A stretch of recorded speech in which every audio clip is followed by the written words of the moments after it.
አባዬ ቁርሱ ሳይበላ በጧት የት ሄዶ ነው? አላወቀውም እንጂ ውብዬን ከጠበስክ በኋላ እኮ የ20 ዓመት ጎረምሳ እኮ ነው የመሰልከው። ሁለት ፓንት እንዳለ ቢያውቁ ነው አጠገብህ አይደርሱም። አንቺ ታርጎ የሚወስድ አንዱ እንዲጥፋ ወንዶች እንደሆነ በሞላ አጭበርባሪ ውሸታ ሆናቸዋል። ያንቺ ፈገግታ እኮ ለኔ ምሳዬ እኮ ነው። በጣም እንዲህ አስመሳይ ሴት አቆላ። አንደኛ ምርጫ አንተ ቤቱን ጥለህላችሁ ትወጣለህ። ሁለተኛ ምርጫ ደግሞ እነሱ ጥለውልህ ይወጣሉ።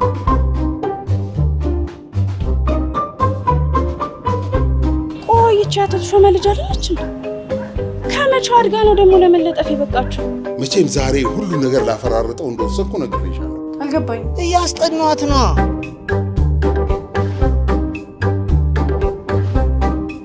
አንተን ሃይ ሚል አንድ ህግ ይጥፋ።